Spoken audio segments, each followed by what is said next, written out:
I really used to hate my face, and I genuinely didn't think there was a chance for someone like me. I was the least confident person in the room. I could be the least confident person you've ever met, but now I'm the most confident person you'll ever see. I didn't think there was a chance for a girl like me because I thought my condition was like a curse. But you know what? I didn't know my condition would be my passport. I didn't know that my pain would be my power. Excuse my manners, let me introduce myself to you and let me tell you a little bit about my story. 10 years ago, I was just a normal child living in rural Africa with her parents. I was 12 years then and my face was full and round. And then one day we went to the farm. When we got to the farm, I played with mud, I played with everything. And the following day, I woke up with a ringworm under my left eye right here. So the ringworm became a bit aggressive as time went on.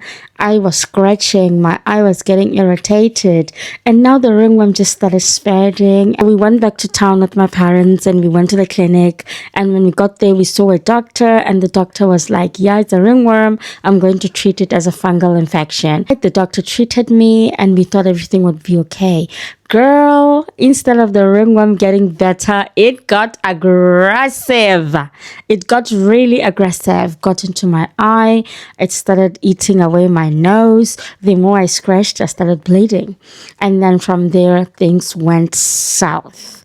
And girl, that was the beginning of my condition. I never knew something like that existed. I never knew a ringworm could bring me here, but here we are. What followed next was that my face started atrophying to the left. I started losing muscle. I lost the puffiness, and that was the beginning of my little rabbit hole. Everything was hard. We went from one doctor to the next. We tried everywhere you could think of in Botswana, but we just couldn't get any help. I remember looking in the mirror and totally hating what I could see because my face shrank. I couldn't recognize myself. And honestly, I believed that my confidence was gone. There was no hope for me to show up with that face in public. There was no hope for me at school. I really didn't think that I would become this person today. As for my parents, their health deteriorated. They were losing money. They were distressed. Everything was just falling apart. As for my grades at school, my grades were dropping. I came from being like an A+ student into a B student.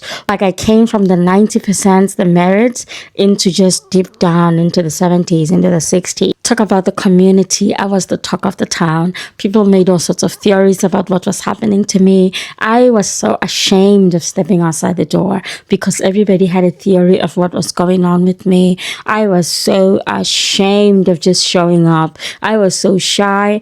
I came from being a bubbly girl into just a girl who walks around with her face facing down. It was hard. And then one day my father sold his cattle to find private medical care. And that was the last blow. That was the turning point. So listen to this. So I came into the room and I found my father sleeping facing down. My father is a black, strong African man. And African men don't cry. So I found my father weeping. I found my father crying. I found my father so devastated. And that was the turning point. And the previous day, my mother had come from the hospital.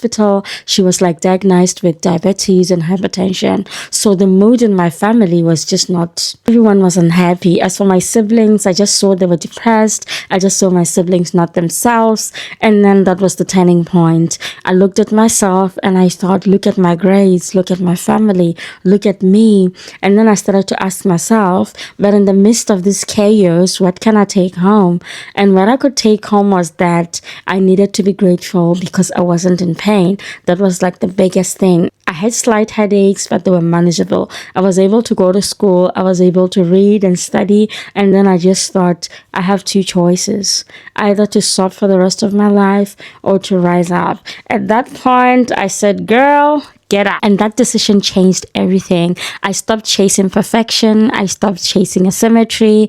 I started to accept. I went on a journey of saying, okay, in this chaos, what else is good that is left? And at that minute, I started to realize that there is calmness in this storm. There could be positivity in this storm. And that decision changed the entire course of my life. And that is why my mission is to help people like you to build confidence, to build self-worth, and just to help you to stop chasing perfection. I want to introduce you to the concept that perfection is an illusion. There's nothing perfect in this world. Perfection is what we perceive it in the mind. And honestly, I just don't want to share my story. I want to take you on a lovely journey of transformation, and I want to make you my bestie so that you understand that there is more to life than where you are. And honestly, I think my story proves something very simple. My story proves that there's a life beyond the mirror. There's a life beyond everything. No matter what you've been through, you can prevail. And I'm really rooting for you to prevail. And I'm going to do it right here with you. I know that my story will be able to uplift you and give you so much hope. I mean, look at me. I became a story of success. And what exactly do I mean when I say I became a story of success? I started my first business when I was 16 years old. I went to university and got 2 degrees. I went to work in a male-dominated industry of capital markets. I worked in one of the largest forex brokers in Africa. I became a managing director at the age of 26. I became a country director at the age of 27. I moved to the United Kingdom and I expanded my business here. I'm an entrepreneur as it is right now. So what excuse can you give me that you cannot become a great person like me? So connect with me on my socials. Whenever you see my posts, share and let our tribe grow. So every week I'm going to show up here like your big sister, talk to you about confidence and help you discover your voice. And I'm so excited that we're finally going to be doing that. At the end of the day, I want to make you the most confident girl in the room.